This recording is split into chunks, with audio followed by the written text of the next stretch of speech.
Good morning dear students. Today we are going to start with our next topic, that is immunity.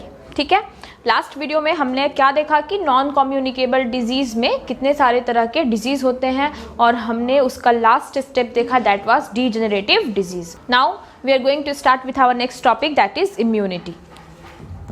Immunity जिसकी हिंदी होती है प्रतिरक्षा. ठीक है, प्रतिरक्षा मतलब खुद की रक्षा यानी कि खुद की हिफाजत. तो इसी को हम क्या कहते हैं, इम्यूनिटी कहते हैं. ठीक है, तो देखिए इम्यूनिटी में क्या होता है कि इम्यूनिटी एक ऐसी पावर है, एक ऐसी स्ट्रेंथ है हमारी जिससे हम किसी भी इन्फेक्शन को किल कर सकते हैं. ठीक है, ये हमारे इनबिल्ड नेचर में, ये हमारे बॉडी के अंदर एक ऐसी कैरेक्टरिस्टिक है जिससे हम किसी भी तरह के एजेंट, किसी भी तरह के टॉक्सिन, किसी भी तरह के माइक्रोबियल एजेंट, किसी भी चीज़ से फाइट कर सकते हैं. और ये हमें पावरफुल बनाता है ताकि हम किसी भी बाहरी रोग कारक यानी कि पैथोजेन से फाइट कर सके. ठीक है, तो हमें सबसे पहले इससे रिलेटेड डेफिनेशन और कुछ बेसिक आइडियाज़ लेना होगा कि व्हाट इज़ इम्यूनिटी. तो सबसे पहले हम लोग डेफिनेशन देखते हैं.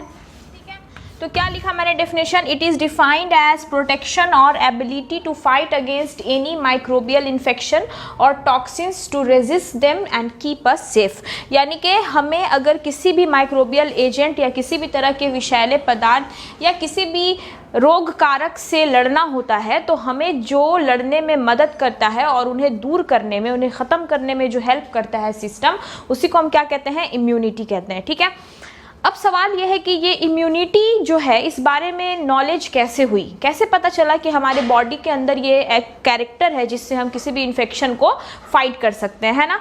तो देखिए यहाँ पे सबसे पहले जो ये इम्यूनिटी टॉपिक है मैं आपको बता दूं कि ये बोर्ड कमिंग एग्जामिनेशंस के लिए काफ़ी इंपॉर्टेंट होती है, क्योंकि बोर्ड एग्जाम में इम्यूनोलॉजी से रिलेटेड आपसे डिस्क्रिप्शन मांगा जाता है कि एक्सप्लेन कीजिए इम्यूनोलॉजी क्या है. तो इम्यूनोलॉजी मैंने बोला यानी कि इम्यून सिस्टम की जो स्टडी होती है उसको हम इम्यूनोलॉजी कहते हैं. तो क्वेश्चन काफ़ी छोटा है, discuss immunology.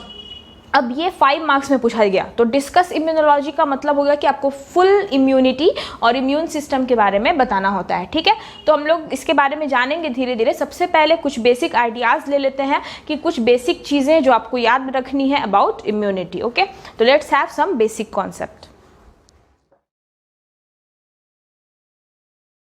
Okay, now we are going to start with some basic ideas. मैंने यहाँ पे कुछ टर्म्स और कुछ आइडियाज़ लिखे हैं जो कि आपको बोर्ड और नीट एग्जाम के लिए याद रखना होता है. ठीक है, सबसे पहले हम लोग देखते हैं कि ये इम्यूनिटी शब्द आया कहाँ से और इसका क्या मतलब होता है. ठीक है, तो point number 1, the term immunity is derive from Latin word immunis. Immunity शब्द जो है ना उसको एक लैटिन शब्द इम्यूनिस से बनाया गया है और इम्यूनिस का मतलब होता है एग्जेम्प्ट और फ्रीडम फ्रॉम, यानी कि किसी चीज़ से आप फ्री हैं, वो आपको किसी चीज़ से फ्री कर देता है, आज़ादी दिला देता है ना. तो इसी को हम कहते हैं हमारा इम्यूनिटी. नेक्स्ट है इम्यून सिस्टम. हमारे बॉडी का वो सिस्टम, जैसे हमारा डाइजेस्टिव सिस्टम होता है तो वो डाइजेशन में काम करता है, रेस्पिरेटरी सिस्टम होता है तो रेस्पिरेशन में काम करता है, लेकिन हमारा जो इम्यून सिस्टम है ना वो हमारे इम्यूनिटी के लिए काम करता है. तो माइंड में रखना है कि इम्यून सिस्टम जो होता है ये एक बहुत ही ख़ास है, प्रिविलेज्ड है, ताकि हमारे बॉडी से ये बॉडी में जो भी इन्फेक्शन है ना उससे ये फाइट कर सके. ओके, नेक्स्ट आते हैं इम्यूनोलॉजी पर. इम्यूनोलॉजी के लिए मैंने एक छोटा सा टर्म लिखा, स्टडी ऑफ इम्यून सिस्टम. हमारे इम्यून सिस्टम की जो स्टडी होती है उसको हम क्या कहते हैं, इम्यूनोलॉजी कहते हैं. ठीक है, इम्यूनोलॉजी के बारे में जो बताने वाले साइंटिस्ट हैं he was Mister Edward Jenner. Edward Jenner ने 1798 में इम्यूनोलॉजी से रिलेटेड कुछ बातें बताई और उन्होंने सबसे पहले क्या किया कि इम्यूनाइजेशन, स्मॉल पॉक्स के अगेंस्ट इम्यूनाइजेशन करना सिखाया. जैसे स्मॉल पॉक्स होने के बाद वैक्सीन दी गई और उस वैक्सीन की मदद से हमारी बॉडी जो है वो स्मॉल पॉक्स से फाइट करने की इम्यून सिस्टम डेवलप कर लेती है. तो ये कॉन्सेप्ट हमें एडवर्ड जेनर ने दिया, इसलिए इन्हें फादर ऑफ इम्यूनोलॉजी भी कहा जाता है. ठीक है, नेक्स्ट इज लुइस पास्चर. इन्होंने 1879 में developed immunization for rabies and cholera. ठीक है, चिकन कॉलेरा जो चिकन हैज़ा होता है उसके लिए और रैबीज़ के लिए इन्होंने इम्यूनाइजेशन का तरीका बताया कि रैबीज़ से बचने के लिए भी इम्यूनाइजेशन किया जा सकता है. Last is von Behring. इन्होंने 1890 में एंटी माइक्रोबियल इम्यूनिटी डेवलप हो सकती है बॉडी में, इसके बारे में बताया। एंटी माइक्रोबियल में किसी खास माइक्रोब की बात नहीं की गई है, जितने भी माइक्रो ऑर्गेनिजम्स हैं उनसे हमारी बॉडी लड़ सकती है, हमारे बॉडी में वो कैपेसिटी है जिससे हम फाइट कर सकते हैं किसी भी माइक्रो ऑर्गेनिज्म से। इस बारे में हमें वॉन बोरिंग ने कई बातें बताई।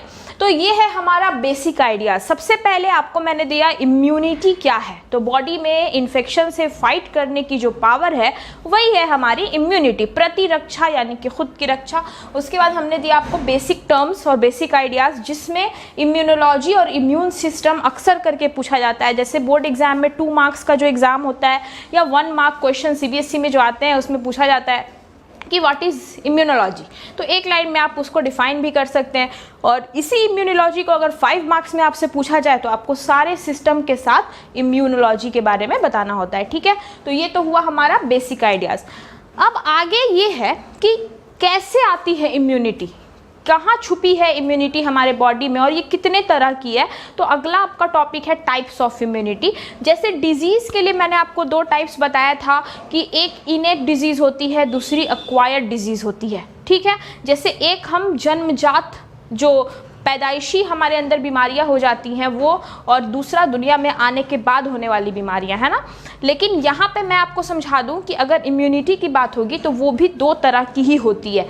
एक जो हमें नेचर से मिला है, हमें ऑलरेडी हमारे बॉडी में दिया गया है, तो वो हो गई हमारी जन्मजात प्रतिरक्षा, दैट इज़ इनेट इम्यूनिटी। और दूसरी होती है एक्वायर्ड इम्यूनिटी, जो हमें बाहर से हासिल करनी होती है ताकि हम ज़्यादा से ज़्यादा इन्फेक्शन से लड़ सके। तो चलिए अब अगली टॉपिक पे आते हैं, that is types of immunity. Now we are going to start with our next topic, that is types of immunity, ठीक है। अब हम देखते हैं कि इम्यूनिटी जो है यानी कि प्रतिरक्षा के प्रकार, इसकी हिंदी होगी प्रतिरक्षा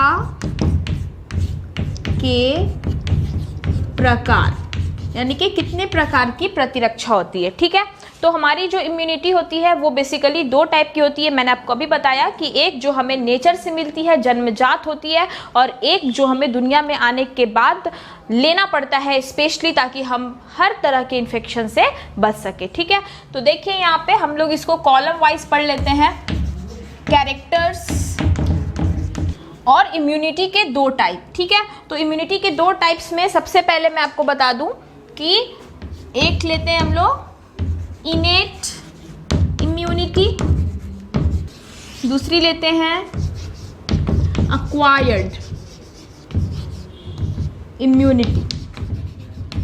तो एक हो गया हमारा इनेट इम्यूनिटी जो कि जन्मजात प्रतिरक्षा होती है, और एक होता है हमारा एक्वायर्ड इम्यूनिटी। दोनों में एक छोटा सा डिफरेंस पहले आपको मैं बता दूं। बुक में आप जब पढ़ेंगे इस चीज़ को तो सीधे मेंशन रहता है कि ये नॉन स्पेसिफिक है, ठीक है। हमारी जो इनेट इम्यूनिटी होती है वो क्या होती है, नॉन स्पेसिफिक, और एक्वायर्ड इम्यूनिटी जो होती है वो होती है स्पेसिफिक, ठीक है। क्या मतलब है इसका ये समझ लीजिए। आपको नेचर से जो खुद की हिफाजत करने की पावर मिली है ना, वो क्या होगी, नॉन स्पेसिफिक है। वो किसी को पहचान कर नहीं लड़ेगी, किसी भी तरह के इन्फेक्शन से लड़ने की पावर होगी उसमें। यानी कि आपके अंदर जो केमिकल्स हैं वो ये सोचकर नहीं लड़ेंगे कि ये पैथोजेन बैक्टीरिया है, मुझे इससे फाइट करना है, ये वायरस है, मुझे इससे फाइट नहीं करना है, ऐसा कुछ नहीं होता है। हमारी जो इनेट इम्यूनिटी होती है, जन्मजात प्रतिरक्षा होती है, जो हमें नेचर से मिलती है, वो नॉन स्पेसिफिक है, यानी कि सबसे लड़ने का उसके अंदर पावर है, वो किसी को पहचान कर नहीं लड़ेगा। लेकिन हमारा जो एक्वायर्ड इम्यूनिटी है वो है विशेष, यानी कि स्पेसिफिक। अगर आपने पोलियो की वैक्सीन ली है तो वो सिर्फ पोलियो से ही फाइट करेगा, ठीक है, और किसी डिसऑर्डर से उसका कोई लेना देना नहीं होगा। यानी कि स्पेसिफिक है ये। स्पेसिफिक मतलब विशेष तौर पर पहचान कर लड़ने वाला, ये सबसे नहीं लड़ सकते हैं, ठीक है। तो इसीलिए जिसकी इनेट इम्यूनिटी स्ट्रांग होती है वो बहुत तरह की बीमारी से बच जाते हैं। इसीलिए हमें हमारे इम्यून सिस्टम का काफ़ी ख्याल रखना होगा। जैसे आजकल कोरोना वायरस का जो केसेस है उसमें इम्यून सिस्टम का स्ट्रांग होना बहुत ही इंपॉर्टेंट है ना, ताकि वो किसी भी तरह के इन्फेक्शन से लड़ सके। तो देखते हैं अब डिफरेंसेस करते हैं कि क्या क्या differences. Okay, let's have some points related with difference.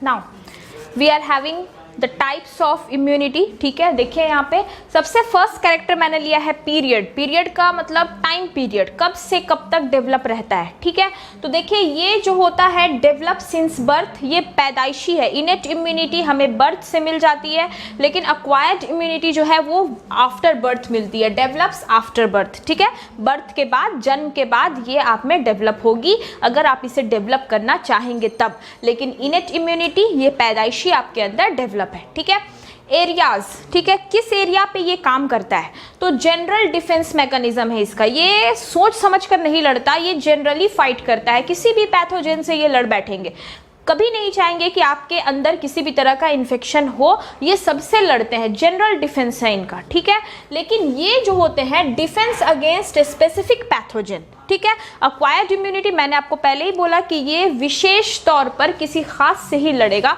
तो ऑफ कोर्स आप जिस चीज़ के लिए इसको डेवलप करेंगे ये उसी से सिर्फ फाइट कर सकते हैं, ये दूसरे किसी से फाइट नहीं कर सकते हैं। जैसे कि पोलियो का एग्जाम्पल दिया हमने कि पोलियो की वैक्सीन हम लेते हैं तो वो सिर्फ पोलियो से ही आपको बचा सकता है, तो इसको हम क्या कहते हैं, अक्वायर्ड इम्यूनिटी कहते हैं। ठीक है, अब आगे आते हैं, देखिए बैरियर्स, यानी कि कौन कौन है इससे लड़ने वाले लोग, इसमें कौन कौन शामिल है, कौन कौन है जो रोग से आपको बचाते हैं। तो जो जन्म से आपके अंदर डेवलप है इसको हम लोग बहुत डिटेल में पढ़ने वाले हैं, ये मैंने आपको बस डिफरेंस दिया। सारे बैरियर्स और सारे बैरियर्स का काम आपको पढ़ाया जाएगा विथ फुल डिटेल। ठीक है, जो हमारी अगली वीडियो में होगा, लेकिन यहाँ पे आपको बेसिक डेफिनेशन जो कि पूछा जाता है और जिसकी नॉलेज होनी चाहिए वो आप पहले कवर कीजिए। तो बैरियर्स में है various body tissues work as barriers to prevent entry of pathogen. हमारे बॉडी के कई सारे ऐसे ऊतक, कई सारे ऐसे टिश्यूज हैं जो हमें इन्फेक्शन से बचाते हैं। ठीक है, सर से लेकर पांव तक हमारे लाइन ऑफ डिफेंस बनाए गए हैं। ठीक है, अब मैं अगर फेस की बात करूं तो हमारे आंख में जो टीयर्स है वो भी हमारी हिफाजत कर रहा है, हमारे माउथ के अंदर जो म्यूकस मेम्ब्रेन है वो भी हमारी हिफाजत कर रहा है। ठीक है, हमारे नाक के अंदर जो नेसल हेयर्स होते हैं वो भी हमारी हिफाजत कर रहे हैं। तो ये सब क्या है, ये आपको नेचर से मिला है। तो कई ऐसी चीजें हैं जिसको आपको बांट कर मैं खुद पढ़ाऊंगी अपने नेक्स्ट वीडियो में, तो नेक्स्ट वीडियो के लिए भी आप रेडी रहें और इस वीडियो के लिए भी एक्टिव रहिए। नेक्स्ट बैरियर, इसका जो बैरियर होता है ना वो स्पेशल सेल होता है। ठीक है, beta and B and T cell. ठीक है, ये जो सेल्स होते हैं ना ये स्पेशली एंटीबॉडीज़ का निर्माण करवाते हैं, कुछ स्पेशल एंटीबॉडी हमारे बॉडी में ये बनवाते हैं, तब जाकर ये फाइट करने के लिए तैयार होते हैं। एंटीबॉडीज़ बनवाई जाती है। ठीक है, कुछ तरीका है उसका, आप जब एक्वायर्ड इम्यूनिटी पढ़ेंगे तो आपको सारे एंटीबॉडीज़ के बारे में बताया जाएगा। ठीक है, ड्यूरेशन, अब जो हमें नेचर से मिला है वो तो तब तक हमारे साथ रहेगा जब तक नेचर हमें ख़त्म नहीं कर देता, यानी कि टिल डेथ। तो पूरी उम्र आपके साथ आपकी जो जन्मजात प्रतिरक्षा है वो रहती है, यानी कि इनेट इम्यूनिटी आपके थ्रू आउट लाइफ, जब तक आप जिंदा हैं, जब तक आप जीवित हैं, तब तक ये आप में शामिल होता है। ठीक है, लेकिन यहाँ पे क्या है, मे बी लाइफ लॉन्ग और शॉर्ट लिव्ड, ये आपको काफ़ी लंबे टाइम तक भी रह सकता है आपके साथ या कम समय तक भी रह सकता है। ठीक है, तो अब देखते हैं कौन कौन से टिश्यू इन्वॉल्व है। Number 5 is tissues involve.